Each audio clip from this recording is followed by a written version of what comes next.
दर्शकवृन्द नमस्कार। AP talk टाइममा स्वागत छ। म मनोज जोशी। सङ्घ र प्रदेशको निर्वाचन नजिकिँदै गर्दा उम्मेदवारहरूको सक्रियता पनि बढ्दै गएको छ। चुनावी रणनीति बैठक भेला अन्तर्क्रिया कार्यक्रम बाक्लिँदै गएका छन्। एकातिर गठबन्धन, अर्कातिर नेकपा एमाले, दुई दलको मुख्य प्रतिस्पर्धा यो निर्वाचनको रोचक पक्ष पनि हो। यिनै ठुला पार्टीभित्रको असन्तुष्टि पनि अहिले बाहिरिसकेको अवस्थामा आफू अनुकूल, निकट र असक्षम व्यक्तिहरूलाई टिकट दिएको विषयले अबको निर्वाचनमा ठुला पार्टीको अवस्था के हुन्छ भन्ने प्रश्न पनि उब्जिरहेको छ। त्यसमाथि स्वतन्त्र उम्मेदवारले चुनौती दिइरहेको अवस्थालाई पनि कम आँक्न मिल्दैन। देश र जनताको हित हुने आशामा राजनीतिक दल र उनीहरूका प्रतिनिधिहरूलाई अन्ध रूपमा विश्वास गर्दाको परिणाम अहिले हामीले देखिनै रहेछौँ। के यही हो त अब पनि? यो प्रश्न उब्जिएको छ। हामीले ठुला राजनीतिक दलका नेता हुँ भन्नेलाई किन जिताउने? यस्ता यावत प्रश्न आज हामीसँग छन्। हामीसँग हुनुहुन्छ लक्ष्मण लम्साल। उहाँ सत्ता गठबन्धनभित्रको नेकपा एकीकृत समाजवादी काभ्रे 2बाट उम्मेदवार हुनुहुन्छ। उहाँ समाजवादीको केन्द्रीय सदस्य तथा पूर्व सांसद पनि हुनुहुन्छ। सर, स्वागत छ यहाँलाई। धन्यवाद। कस्तो छ? आराम हुनुहुन्छ? ठिकै छ। चुनाव त निकै लाग्यो होला। स्वाभाविक रूपमा चुनावको निर्णायक मोडतिर अगाडि बढ्दै गरेको हुनाले स्वाभाविक रूपमा चुनाव लागेकै छ। यो अहिले जब जब निर्वाचन आउँछ राजनैतिक दलका नेताहरूलाई ठुलै चाड आए जस्तो हुन्छ भन्छ। दसैँ तिहार जस्ता चाड आयो भन्ने कुराहरू पनि सुनिन्छ। यहाँहरूलाई पनि त्यस्तै भएको हो? अनि यो त दलका नेतालाई मात्र होइन, कार्यकर्तालाई, जनतालाई, सबैलाई यो राष्ट्रिय पर्व नै हो। अब यसलाई कसरी हामी बुझ्छौँ? स्वाभाविक रूपमा 5 वर्षका लागि आफ्ना जनप्रतिनिधिहरू चयन गर्ने बेला भनेको एक हिसाबले राष्ट्रिय चाडकै रूपमा यसलाई मान्दा त अस्वाभाविक हुँदैन, स्वाभाविक नै हुन्छ। तर बाध्यता छ नि त, होइन? तर अब बाध्यता होइन, यो त हाम्रो लोकतन्त्रको यो व्यवस्थाको हाम्रो यसको सुन्दर पक्ष नै निर्वाचन हो। त्यो निर्वाचनमा स्वाभाविक रूपमा क्रिया प्रतिक्रिया हुने, त्यसो सकारात्मक नकारात्मक पक्षमा छलफल हुने र फेरि 5 वर्ष आफ्नो जनप्रति चयन गर्ने भएको हुनाले यसलाई त हामीले राष्ट्रिय पर्वकै रूपमा लिनुपर्छ, यसलाई स्वाभाविक रूपमा लिनुपर्छ। काभ्रे क्षेत्र नम्बर 2 प्रदेश सभाबाट गठबन्धनतर्फबाट साझा उम्मेदवार यहाँ हुनुहुन्छ। हजुर। साझा भन्ने बित्तिकै पार्टीको साझा, जनताको चाहिँ भन्न सकिँदैन। यो साझाको लौरो यहाँले कहिलेसम्म टेक्ने? होइन, यो साझा उम्मेदवारको यो नयाँ अभ्यास होइन। नेपालकै सन्दर्भमा भन्नुहुन्छ भने गएको 74 सालको निर्वाचनमा पनि हामी दुईटा पार्टीका गठबन्धनको रूपमा साझा उम्मेदवारको रूपमा अगाडि बढेका थियौँ। अब अहिले 3टा 4वटा पार्टी बन्यो होला, फरक यति मात्र हो। र यो अभ्यास चाहिँ नेपालमा मात्र होइन, अन्तर्राष्ट्रिय अभ्यासहरू पनि यस्ता छन्। साझा उम्मेदवार किन हुन्छ भन्दा मुलुकमा जब जब राष्ट्रिय राजनीतिमा सङ्कट आउँछ, जब जब मुलुकले नयाँ एउटा दिशा पक्रिनु पर्ने हुन्छ र त्यो राष्ट्रिय आवश्यकता हो। मूलभूत रूपमा यो बाध्यता, यो असहजता होइन, आजको मुलुकको आवश्यकताको कारणले गर्दाखेरि यो गठबन्धन भएको हो। जति बेलासम्म यो आवश्यकताको महसुस हुन्छ त्यति बेलासम्म साझा उम्मेदवार बनेर जाने परिस्थिति निर्माण हुन्छ र भइरहेको छ। कम्तीमा मङ्सिर 4 गतेको निर्वाचनसम्म चाहिँ हामीले एउटा अभ्यास यही पालि पनि गरिसक्यौँ।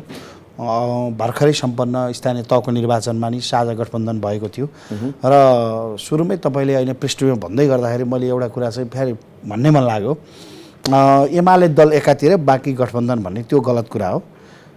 अहिले त देखिएको होइन होइन होइन, तपाईँले एमाले लगायतको केही पार्टीहरू पनि गठबन्धनमा छन्, साझा छन् र अरू नेपाल कम्युनिस्ट पार्टी एकीकृत समाजवादी, नेपाली कङ्ग्रेस, माओवादी केन्द्र, अरू जसपा लगायत अरू पार्टीहरू पनि गठबन्धनमा छन्। नेपालमा 2 खाले गठबन्धनको चुनाव भइरहेको छ। यो एमाले एक्लै लडिरहेको छ, अरू गठबन्धन लडिरहेका छन् भन्ने कुरा चाहिँ यो सैद्धान्तिक हिसाबले नै बेठिक हो भन्ने मेरो चाहिँ बुझाइ छ र सत्य पनि त्यही हो। यसले के देखायो भन्दाखेरि यहाँहरू एक्लै चुनाव लड्ने अथवा फिल्डमा आउने क्षमता राख्नुहुन्न।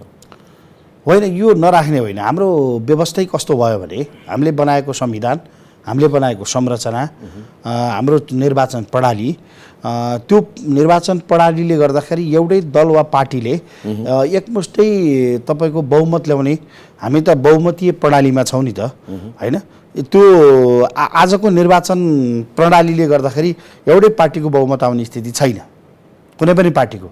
एबिसिडी जुनसुकै पार्टी हो, आफूलाई जति ठुलो पार्टी भने पनि वा अलिकति सानो पार्टी भने पनि त्यो नभएको, यो हाम्रो संरचना नभएको हुनाले हामी यो दलीय गठबन्धन मिलेर चुनाव लड्नुपर्ने यो राष्ट्रिय आवश्यकता हो। कानुनी हिसाबले भन्दाखेरि हामीले बनाएको व्यवस्थाको हिसाबले गर्दाखेरि यो परिस्थिति पनि निर्माण भएको हो। यसरी बुझ्नुपर्छ। कति दिगो रहन्छ यो? दिगो त मुद्दा एजेन्डा मिलिन्जेल दिगो रहने हो। मुद्दा के हो, एजेन्डा के हो, के का लागि हाम्रो गठबन्धन हुन्छ वा हामी किन मिलेर चुनाव लड्छौँ भन्ने कुरा जनतालाई हामीले कसरी दीक्षित गर्न सक्छौँ त्यो कुरामा यो निर्भर गर्छ। अब हामीले यो गठबन्धन किन हुँदै गरेको छ भने यसको पृष्ठभूमिमा हामी धेरै व्याख्या गऱ्यौँ भने फेरि धेरै बहसतिर जानु पर्ला। मूलभूत रूपमा तत्कालीन नेकपा त्यसको अध्यक्ष कमरेड केपी ओली, हाम्रो तत्कालीन पार्टीको आदरणीय अध्यक्षजी हो, उहाँको संविधान विरोधी गतिविधिले गर्दा, खास गरी हामीले 70 वर्ष ल्याएको लोकतन्त्र, त्यो संविधान हामीले किन ल्याएको थियौँ भन्दा राजाले चाहिँ संविधान कानुनभन्दा माथि कोही पनि हुँदैन भनेर हामीले राजतन्त्र पालेको मूल त्यति कुरा हो। बाँकी कुरा त्यसका पृष्ठभूमिमा धेरै बहस गर्न सकेला। केपी ओलीलाई प्रधानमन्त्री बनायौँ, हामी सबैले मिलेर गठबन्धन गरेरै बनायौँ। हामी म त्यही दलमा थिएँ, त्यही पार्टीमा थिएँ, म लगायत हजारौँ लाखौँ मान्छेहरूले सहयोग गरे प्रधानमन्त्री। अब प्रधानमन्त्री चाहिँ कानुनले गर्नु हुँदैन भने वर्जित गरेको कुरा चाहिँ गैर कानुनी ढङ्गले उहाँले गर्नुभयो। भनेको के भने संसद विघटन गर्नुभयो। एकपटक गएन दुईपटक गर्नु। बाध्यता बनाइयो कि होइन? बाध्यता त के हुन्छ भने तपाईँले आफ्नो घर चलाउन नसक्ने, आफ्नो चाहिँ व्यवस्थापन गर्न नसक्ने, अनि आफ्ना सहयोगी साथीहरूलाई सहकर्मीहरूलाई विश्वासमा लिन नसक्ने, उनीहरूको कुरा नसुन्ने, एउटा पार्टी एउटा पद्धतिमा प्रणालीमा चलाउन नसक्ने र जनतालाई दिएका भरोसाहरू विश्वासहरूलाई पुरा गर्न नसक्ने, सुशासन दिन्छु भन्ने कुशासन दिने, होइन? अब त्यो कुरा गर्न थालिसकेपछि पार्टीभित्र स्वाभाविक रूपमा अर्को पक्षले वा फरक मत राख्ने पक्षले यसरी जान हुँदैन। हामीले निर्वाचनको बेलामा जनतालाई जे कमिटमेन्ट गरेका थियौँ, मुलुकको संविधानको पक्षमा हामीले जे कुरा राखेका थियौँ, संविधानको पक्षमा हाम्रो जे कमिटमेन्ट थियो त्यसबाट हामी ब्याक हुनु हुँदैन। यो बाटो जानुपर्छ भन्दा पार्टीभित्र भएका बहसलाई चाहिँ उहाँले व्यवस्थापन गर्न नसक्ने अनि मलाई गर्न दिएनन् भनेर अलाप विलाप गरेर त्यसको कुनै अर्थ हुन्छ? त्यो हुँदैन नि। त्यो चाहिँ अर्कालाई दोष लगाएर आफ्नो दोष चाहिँ अर्काको टाउकोमा हालिदिएर उम्किने कुरा मात्र हो। त्यसो भएको हुनाले म के भन्न चाहन्छु भने 70 वर्ष लाएर ल्याएको संविधान जसरी राजा संविधानभन्दा माथि भए भनेर हामीले भन्यौँ, त्यसका लागि हामीले गणतन्त्रको ल्याउनलाई सडकमा टाउको फुटाएको हजारौँ मान्छेले बलिदान गरेको हो। हामी त एउटा मुलुक चलाउने एउटा संविधान होस्, त्यो संविधान अन्तर्गत सबै नागरिक चलुन्, नेता चलुन्, जनता चलुन् र त्यो संविधानले हाम्रो समानताको कुरा गरोस्, सुशासनको कुरा गरोस्, विकासको कुरा गरोस्, न्यायको कुरा गरोस्, परिवर्तनको कुरा गरोस् भनेर हामीले गरे हो नि? भएन नि। भयो त? यो बितेका 5 वर्षलाई हामीले कोट्याएर हेर्ने हो भने, त्यसलाई श्रृङ्खलाबद्ध हेर्ने हो भने हामी वामपन्थीहरू सरकारमा गयौँ। वामपन्थीहरू करेक्सन हुनुपर्छ कि पर्दैन? वामपन्थीहरूले गल्ती भयो भनेर स्वीकार गर्नुपर्छ कि पर्दैन? कमजोरीहरूलाई हामीले रियलाइज गर्नुपर्छ कि मानवीय गल्ती हुनसक्छ, त्रुटि हुनसक्छ। भनेपछि यहाँलाई आत्मग्लानी छ होइन? त्यो कार्यकालमा हामीले गरेका कर्महरूप्रति त हामीले जनतालाई भन्नै पर्यो नि। ती कर्महरू कुरा गर्दाखेरि आजसम्मको अवस्था त्यसपछिको अवस्थामा तपाईँले सोध्नुभयो परिवर्तन भएन भन्नु हो। त्यही भएर म भन्दैछु सुन्नु न, त्यस पछाडिको जुन हामीले मिराकल खोजिरहेको छौँ, मिराकल असम्भव छ। स्टेप बाई स्टेप पहिलो कुरा त संसद विघटन गरेर समय नपुगिकन चुनाव गर्ने संविधानमै नलेखेको कुरा हुँदै थियो, त्यसलाई रोक्ने काम यो गठबन्धनले गरेको मूल कुरा यसको यति नै काम हो। अब सुशासनको कुरा गर्नुभएको छ, जहाँसम्म सुशासनको कुराको जुन हाम्रो अपेक्षा छ त्यो सुशासनमा सुधार गर्नुपर्छ, यसलाई बदल्नुपर्छ, परिवर्तन गर्नुपर्छ भन्ने नै हो। हिजोको र आजमा के बदलाव आयो त? के तपाईँहरूले गठबन्धन गरेर त्यो गर्नुभयो त भन्ने तपाईँको जिज्ञासा हुनसक्छ। म भन्छु ड्रास्टिक चेन्ज भयो या क्या बात भयो, मिराकल भयो भनेर म स्वीकार गर्दिनँ। तर केही न केही पहिलो कुरा व्यवस्था नै नबचाउने, पहिलो कुरा देश नै नबचाउने, पहिलो कुरा संविधानै नबचाइकन हामी त्यो पद्धतिभित्र रहन सकेन भने, पद्धति नै भत्काइदिने हो भने पद्धतिभित्र आएर नै करेक्सन गर्दै जाने हो। करेक्सनको दिशातिर जानुपर्छ, त्यो जाने बाटो त्यही हो। अर्को बाटो होइन। हामी जुन अगाडि बढेको बाटो हो त्यसलाई छोडेर हामी ब्रेक गर्ने। अब तपाईँ यसो हेर्नुहोस् न, एउटा मात्र उदाहरण दिन्छु। हामीले यो सङ्घीय व्यवस्था ल्यायौँ हो, लोकतान्त्रिक गणतान्त्रिक व्यवस्था आयो, त्यसको 3 तहको सरकार बन्यो। त्यो सरकारको प्रधानमन्त्री हाम्रो कम्युनिस्ट पार्टीको तत्कालीन हाम्रो पार्टीको आदरणीय अध्यक्ष, त्यति बेलाको अध्यक्ष नै हुनुहुन्थ्यो प्रधानमन्त्री। उहाँ प्रधानमन्त्री हुँदै गर्दाखेरि जुन हामीले संरचना लिएर आयौँ त्यो संरचनामा काम गर्दै गर्दाखेरि प्रदेश र स्थानीय तहलाई बलियो बनाएर मात्र यो मुलुक बलियो हुन्छ भन्ने यो व्यवस्थाको मूलभूत कुरा हो नि त। तर त्यही संरचनालाई बलियो बनाउनु भन्दा पनि उहाँहरूको अभिव्यक्ति मात्र होइन, कर्म नै के देख्यो भने यो त एउटा इकाइ हो भन्ने कुरा गरी भन्ने, कहिलेकाहीँ यो प्रदेशै चाहिँदैन भनेर व्याख्या गर्ने, यो खालको स्खलित भनौँ न एक हिसाबले वैचारिक स्खलन देखिएको हुनाले होइन भने त्यो होइन हामी संहिता विरोधी हौँ, हामी यो प्रदेश नै चाहिँदैन, स्थानीय तह चाहिँदैन, सङ्घीय सरकार भए हुन्छ, हामी यसमा जान्छौँ भनेर एउटा के ल्याउनु पर्यो। अनि त्यो व्यवस्थामा धेरै मान्छेहरूलाई उम्मेदवार बनाएर हल बनाएर चुनाव लड्न जाने, अनि त्यही व्यवस्थाको विरोध गर्ने, त्यही व्यवस्थाबाट जनप्रतिनिधि हुने, त्यही व्यवस्थाबाट चाहिँ राज्यको जनताको सेवा गर्छु भनेर आउने, त्यही व्यवस्थाको विरोध गर्ने, होइन भने त विद्रोह गर्नु पऱ्यो नि, विद्रोह गरेर नयाँ ढङ्गले सङ्घर्ष गर्नु पऱ्यो। त्यसो भएको हुनाले यी हाम्रा कर्महरू चाहिँ सैद्धान्तिक हिसाबले विचलित थिए। त्यो विचलित भएको कारणले गर्दाखेरि यो हामी यो ठाउँमा आउनु परेको। ठिकै छ, त्यो यो कुरामा हामी बहस गर्दै गरौँला। यहाँ अहिले काभ्रे 2बाट गठबन्धनबाट उम्मेदवार दुईको एकबाट जस्तो यहाँसम्म आउनु भएको छ अहिले। जस्तो यहाँको विगत मलाई अलिकति कोट्याउन चाहे, विगतमा यहाँ के हुनुहुन्थ्यो र कसरी यहाँसम्म आइपुग्नु भयो? विगतकै कुरा गर्नुहुन्छ छोटो। म नेपालको विद्यार्थी आन्दोलनमा लामो वर्ष काम, करिब 20 वर्ष मैले विद्यार्थी आन्दोलनमा बिताएको। म अनिराज सुब्बीको केन्द्रीय कमिटीको उपाध्यक्ष भएको, स्वतन्त्र विद्यार्थी युनियनको क्याम्पसको सभापति 2057 सालमा सभापति भएँ। मेरो सङ्गठनभित्र धेरै जिम्मेवारी विभिन्न कमिटीहरूमा, त्यो भनेको प्रारम्भिक कमिटीदेखि केन्द्रीय कमिटीको उपाध्यक्षसम्म भए, अध्यक्ष प्रत्याशी भएँ तर अध्यक्ष हुन सकिनँ। त्यसपछि म तत्कालीन पार्टीको विभागीय जिम्मेवारी, पार्टीको जिम्मा लिएर राजनीतिक पृष्ठभूमिको कुरा गर्न खोज्नुभयो भने म पार्टीको तत्कालीन नेकपा एमालेको केन्द्रीय कृषि विभागको सचिव पनि थिएँ पार्टीको महाधिवेशन पछाडि। त्यस पछाडि म 2074 सालमा चुनाव जिल्लामा, काभ्रे जिल्ला मेरो अब जन्मस्थान पनि हो, म त्यहीँ पढेर युनिभर्सिटी पढ्न काठमाडौँ आएको हो, म त्यहीँ पढेर त्यहीँ हुर्केको मान्छे हो। र मैले जनप्रतिनिधिका हिसाबले 74 सालमा एकपल्ट निर्वाचित भइसकेको छु प्रदेश सभामा। यो 5 वर्षमा मैले प्रदेश सभाको सदस्यको रूपमा काम गरिसकेको छु। म क्याम्पसमै सोबीको सभापति भएको, विद्यार्थी राजनीतिमा 20 वर्ष काम गरेको, पार्टीको पनि कामको अनुभव भएको र अहिले जनताको जनप्रतिनिधि भएर 5 वर्ष मैले काम गरिसकेको अवस्था हो।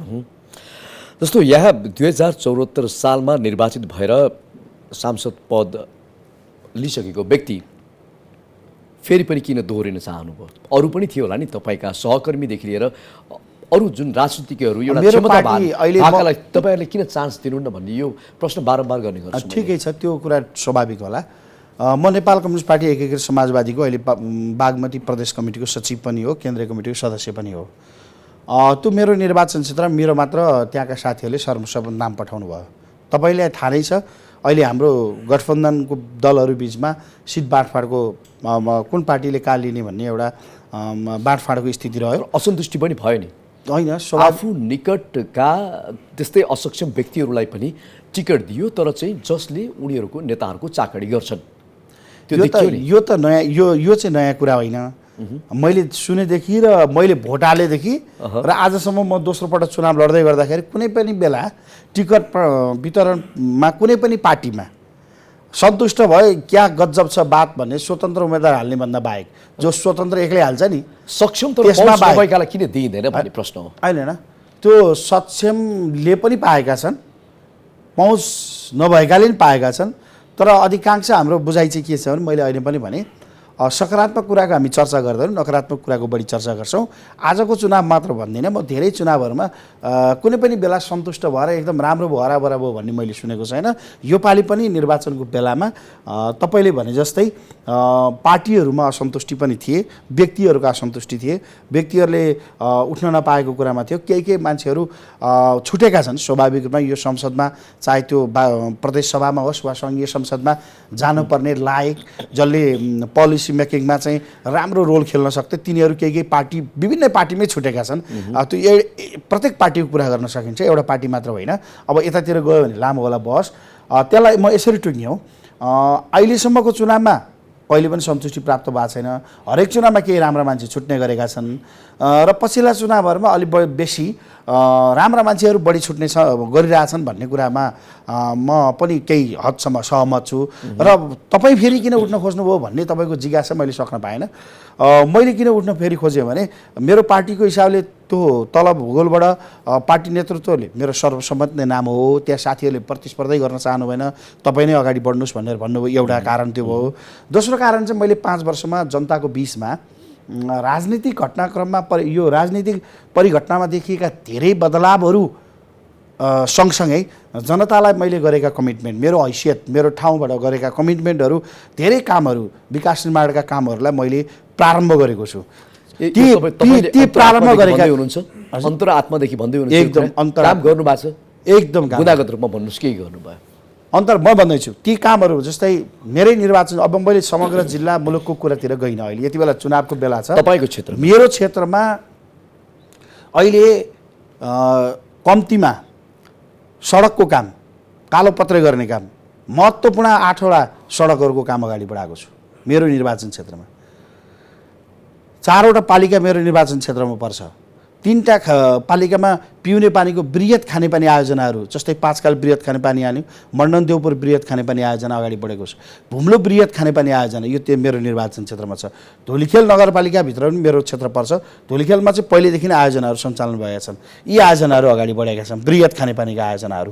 र त्यो बाहेक सानातिना 20 लाख 50 लाखले कतिपय ठाउँमा, जस्तै तपाईँले बुझ्न सक्नुहुन्छ, तपाईँको साथीहरू, संवाददाता साथीहरू पनि त्यहाँ हुनुहुन्छ, काभ्रे जिल्लाको प्रतिनिधि सभाको 2 नम्बरको 1 क्षेत्रमा जहाँ लक्ष्मण लम्सालले हिजो त्यहाँका नागरिकहरूले मलाई विजय गराउनु भएको थियो, त्यो क्षेत्रमा सडकको क्षेत्रमा धेरै काम अगाडि बढेको छ। मैले भने 8वटा सडकका महत्त्वपूर्ण, त्यस्ता सानातिना सडकहरू अरू धेरै छन्, म यहाँ समय छैन।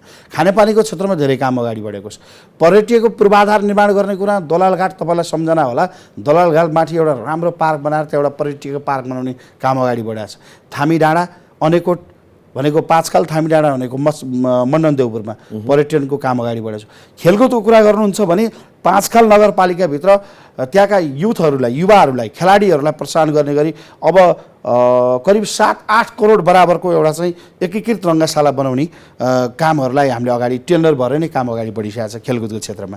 अब त्यसपछि तपाईँ जानु सिँचाइको क्षेत्रमा। सिँचाइको क्षेत्रमा पाँचखाल नगरपालिकामा, मण्डन देउपुर नगरपालिकामा, भुम्लु गाउँपालिकामा, धुलिखेल नगरपालिकामा प्रत्येक पालिकामा महत्त्वपूर्ण 2वटा कुलोहरू, सिँचाइहरूको काम अगाडि बढेको छ। यो मैले भनेको कुरा आज तपाईँको टेलिभिजनमा रेकर्ड भइरहेको छ, तपाईँले तपाईँको संवाददाता पठाएर बुझ्नु होला यी कामहरू अगाडि बढेका छन् छैनन्। सिँचाइको काम पनि अगाडि बढेको छ। खानेपानी, सिँचाइ, शिक्षाको कुरा गर्नुहुन्छ, प्रत्येक विद्यालयमा भवन त पुनर्निर्माण प्राधिकरणले भूकम्प गएको बेलामा धेरै भवन बनाउने कमिटमेन्ट बनेको थियो। त्योभन्दा त्यो निर्वाचन हुनुभन्दा, म निर्वाचित भएर आउनुभन्दा अगाडि नै प्रक्रिया सुरु भएका थिए। ती धेरै स्कुलहरू हस्तान्तरण गरिएका छन्। संरचनागत कुरा, सबै विद्यालयमा इन्टरनेट पुर्याउने कामलाई अगाडि बढाइएको छ। सबै विद्यालयमा इन्टरनेट सुविधा पुर्याउने काम केही बाँकी छ, त्यसलाई हामी गर्न बाँकी छ। शिक्षा क्षेत्रमा र प्रावि निमावि जस्ता स्कुलहरूमा चाहिँ त्यत्तिकै गाई भैँसी छिर्ने स्कुलहरू, विद्यालय हो कि होइन जस्तो भएको ठाउँमा करिब धेरै स्कुलमा घेराबारा बनाउने, त्यसलाई व्यवस्थित गर्ने कामहरूलाई अगाडि बढाइएको छ शिक्षाको क्षेत्रमा। अब तपाईँको नीतिगत हिसाबले प्रदेश सरकारमा संसदमा बोलेर दरबन्दी बढाउने कुरा, दरबन्दी लिएर जाने कुरा पनि हामीले त्यहाँ शिक्षा क्षेत्रमा एउटा कुरा छुटाउनु भयो कि जस्तो लाग्यो। जस्तो सबैभन्दा मुख्य कुरा रोजगारी र युवाहरू, म भन्दैछु, यस म आउँदैछु।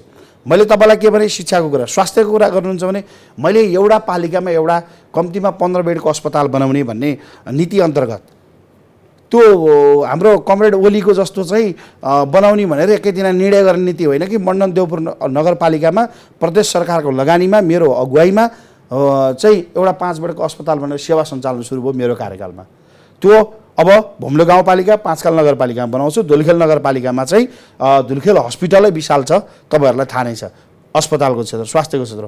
त्यस्ता वडाहरूमा धेरै स्वास्थ्य चौकीहरू, चाहे धुलिखेलमा नपुगेको होस्, पाँचखालको वडा नम्बर 10, धुलिखेलको वडा नम्बर 3, होइन मण्डनको 11 नम्बर मण्डनको 12 नम्बर यी वडाहरूमा स्वास्थ्य चौकी काम भएको छ स्वास्थ्य क्षेत्रमा भनेको कति अधुरा छन् कति भइरहेका छन् शिक्षाको मैले तपाईँलाई अहिले निवेदन गरेँ खानेपानीको अहिले निवेदन गरेँ सडकको अहिले निवेदन गरेँ अब तपाईँलाई लयो मैले पर्यटनको कुरा पनि अहिले गरेँ अब कृषि क्षेत्रको कुरा गर्नु संसदमा हामीले हाम्रो निर्वाचन क्षेत्रमा धेरै किसानहरू बस्नुहुन्छ किसान दाजुभाइहरूले 1 लिटर दुध लिएर डेयरीमा बेचिसकेपछि 1 रुपियाँ अनुदान पाउने बाट सुरु गरेर अहिले 2 रुपियाँ दिने गरेका छौँ हामीले अहिले भनेका छौँ यसलाई 5 रुपियाँ किसानलाई अनुदान केमा दिने त भन्दा उत्पादन बढाउनका लागि अनुदान दिने अनुदान प्रणाली चाहिँ जुन खालको हैसियत भएका पहुँच भएका कागज बनाएर खाने मान्छेहरूको प्रणालीलाई ध्वस्त बनाउनुपर्छ भनेर किसानकै खातामा जाने गरी कम्तीमा दुधमा अनुदान दिने कार्यक्रम प्रदेश सरकारमा हामीले लबिङ गऱ्यौँ र सरकारलाई पनि निर्णय गर्न लगाएर अहिले दुधमा अनुदान लिएर जाने काम गरेको कृषि क्षेत्रको उत्पादन बढाउने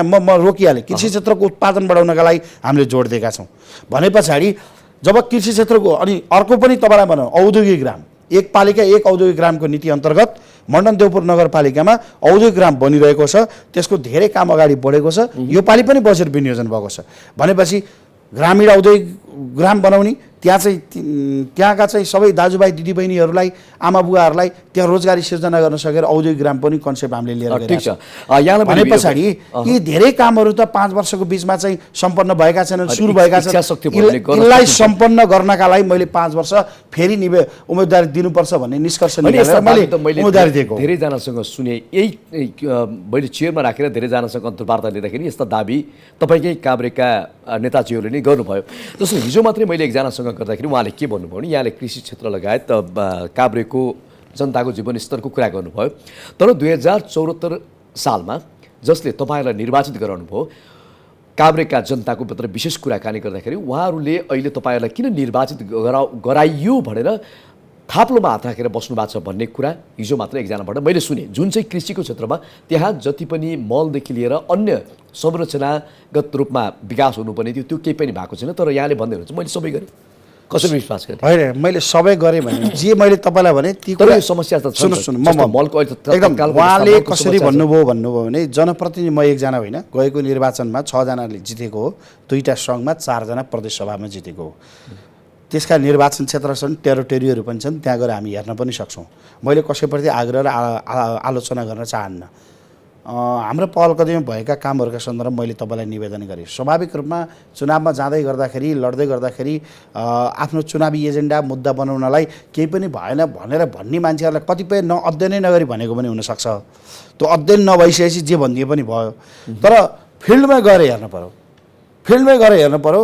जनताको बिचमा गएर सोधौँ न त जनताको बिचमा आज काभ्रेली जनताको बिचमा मेरै निर्वाचन क्षेत्रका सेम्पेलिङ गरौँ जनताको बिचमा उहाँहरू पनि जानुहुन्छ हामी पनि जाँदैछौँ तपाईँहरू मिडियाकर्मीहरू पनि त्यहाँ हुनुहुन्छ जानुहोस् बुझ्नुहोस् हामीले गरेको भन्दा बाहेक 1 इन्च बढी कुरा गरेको छ भने म फेरि पनि यो टेलिभिजन मार्फत सबै दाजुभाइ दिदीबहिनीलाई आग्रह गर्न चाहन्छु प्रत्येक वडामा मेरो निर्वाचन क्षेत्रमा 4 वटा पालिका पर्छ 36 वटा वडा पर्छ 36 वटा वडामा मेरो पार्टीको मान्छे भने होइन सबै पार्टीको मान्छेले यो लक्ष्मण लम्साल भन्ने मान्छेलाई 5 वर्ष चुनाव जिताएर पठाएपछि हाम्रा कुरा सुनेन विकास निर्माणमा ध्यान दिएन संसदमा हेटौडामा हाम्रो आवाज पुर्याएन सिंहदरबारमा आवाज पुर्याएन भनेर भन्नुभयो भने उहाँहरूले त्यति बेला म त्यसको उत्तरदायी त्यसको जवाफदेही हुन्छु अब अहिले निर्वाचनको बेला उम्मेदवार बनेका साथीहरूले मैले गरेँ वा भएको छैन भनेर दाबी गर्नलाई टिका टिप्पणी गर्नुपर्छ जस्तो लाग्दैन मैले अहिले फेरि निवेदन गर्छु यहाँलाई मैले 5 वर्षभित्र मैले गरेको मेरो आफ्ना कमिटमेन्टहरू थिए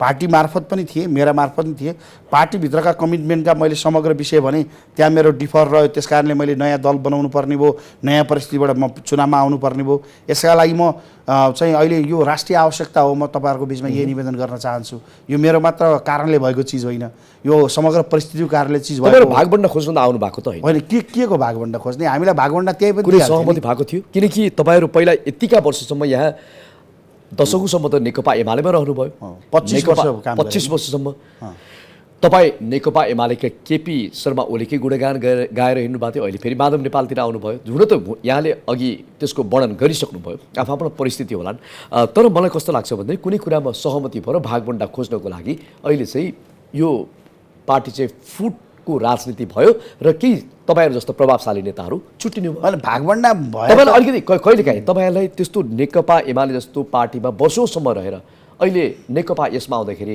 कहिलेकाहीँ असन्तुष्टि हुन्छ कि हुँदैन? कहिलेकाहीँ नराम्रो लाग्छ लाग्दैन त? होइन, हामीले बनाएको पार्टी, हामी त्यही आन्दोलनबाट त्यो लाग्छ लाग्दैन भन्नुहोस् त? म ठ्याक्कै भन्छु, हामीले बनाएको पार्टी, हामीले बनाएको आन्दोलन, हामी लागेको आन्दोलन जब गलत बाटोमा गइरहेको छ भने त्यो गलत बाटोमा गइरहेको आन्दोलनलाई, पार्टीलाई हामी त्यहाँ बसेर सपार्न सकेनौँ, बदल्न सकेनौँ भने त हामीले आफूलाई बदलेर नयाँ ढङ्गले जानुपर्छ।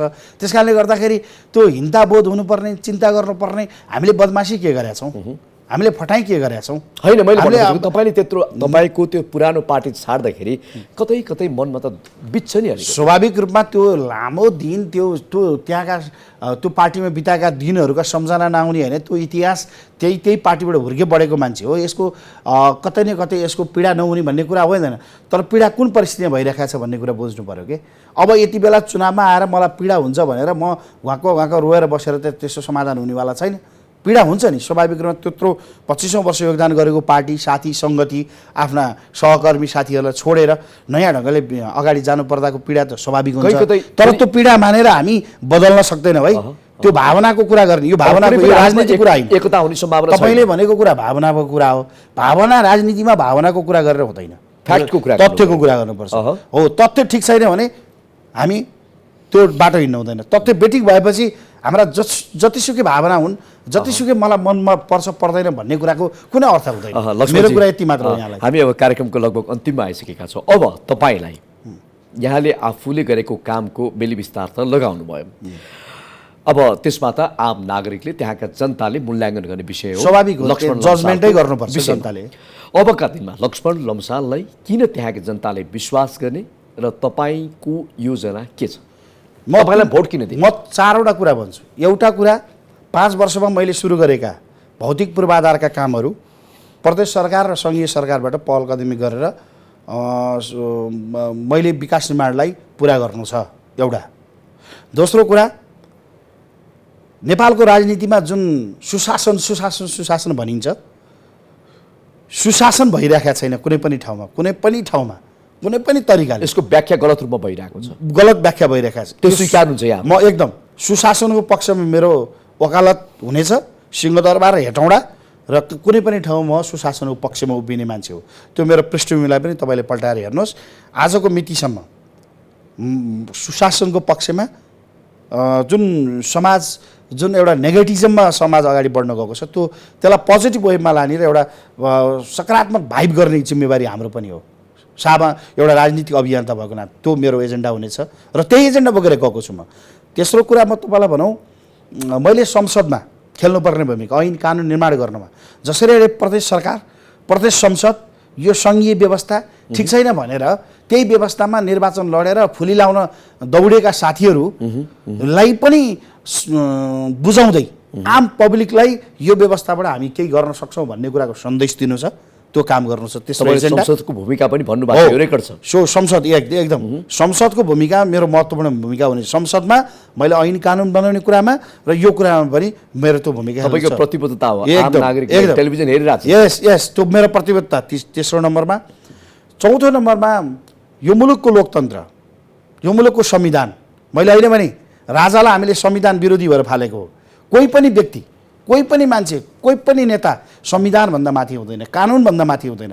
त्यो संविधान र कानुनको अन्तर्गत रहेर नागरिकको अधिकार र नागरिकको दायित्व नागरिकको ठाउँबाट गर्नु पर्यो।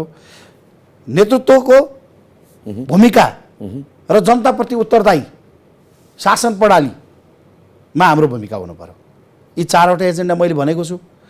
र अन्तिममा म तपाईँलाई भन्छु, मेरो निर्वाचन क्षेत्र, मेरो जिल्लाका सबै आदरणीय आमा बुवा दाजुभाइ दिदीबहिनीलाई के आग्रह गर्न चाहन्छु भने, यो मङ्सिर 4 गतेको चुनाव भनेको सुशासनको पक्षमा हो कि भ्रष्टाचारको पक्षमा हो, स्थिरताको पक्षमा हो कि अस्थिरताको पक्षमा हो, न्यायको पक्षमा कि असमानताको पक्षमा हो। यो चुनाव फेरि पनि गफ गर्नेहरूको र काम गर्नेहरूको बिचको हो कि होइन? तपाईँले यसो भन्दा सबै गठबन्धन, सबै एमालेभित्र त्यस्तै छन् भन्दा छान्नुहोस्, तपाईँ प्रत्येक दलमा छान्नुहोस्। तपाईँलाई यो 5 वर्ष हामीले गरेको कर्महरूको समीक्षा गर्ने बेला हो। प्रभावित भएर मतदान नगर्नु होला। म यही आग्रह गर्न चाहन्छु। कुनै पार्टीमा छु, गठबन्धनमा होला, केमा होला, मलाई पनि तपाईँहरूले चाहिँ मलाई 5 वर्ष काम गरेर हेर्नुभयो नि त, किन फेरि तँलाई भोट दिने भन्ने कुरालाई तपाईँले छानबिन गर्नुहोस्। जित्ने हार्ने कुरा जनताकै हातमा छ र मलाई विश्वास छ काभ्रेले जनताहरूको मन जित्ने मैले काम गरेको छु, चाहे त्यो विकास निर्माणमा होस्, चाहे त्यो संसदमा होस्। र म आफू नैतिक रूपमा नैतिकता, निष्ठा, इमान र अब मैले भन्छु अन्त्यमा तपाईँलाई म भनौँ यो विकासको निरन्तरता दिने भौतिक निर्माणको कुरा गरेँ, अब तपाईँलाई के भने रोजगारी सिर्जना गर्ने सन्दर्भमा विदेशमा बसेका युवाहरूलाई स्वदेशमा फर्काउने कुरा, विदेशबाट फर्केका युवाहरूलाई नयाँ सृजनात्मक काम निर्माण गर्ने कुरा, सकारात्मक बाटोमा हामीले युवाहरूलाई लानुपर्नेछ। नत्र हाम्रो देश 10 वर्ष 20 वर्ष पछाडि काठमाडौँमा त मान्छे होला नि, गाउँ खाली हुनेछ। तपाईँको ग्यारेन्टी हो यो अभियानमा मेरो चाहिँ प्रतिबद्धता छ र यही अभियानमा म काम गर्ने हो, अरू विकल्प छैन। हस्, यहाँसम्म आएर आफ्नो महत्त्वपूर्ण भनाइ राखिदिनु भयो, त्यसको लागि यहाँलाई धेरै धेरै धन्यवाद। तपाईँलाई पनि धन्यवाद, मेरो आफ्ना विचार राख्ने अवसर दिनुभयो, त्यसका लागि धेरै धेरै धन्यवाद दिन चाहन्छु। धन्यवाद। दर्शक, आज हामीले कुराकानी गऱ्यौँ लक्ष्मण लम्सालसँग। उहाँ सत्ता गठबन्धनभित्रको नेकपा एकीकृत समाजवादीका काभ्रे 2 का उम्मेदवार हुनुहुन्छ। उहाँ नेकपा यसको केन्द्रीय सदस्य तथा पूर्व सांसद पनि हुनुहुन्छ। AP1 हेर्दै गर्नुहोला। नमस्कार।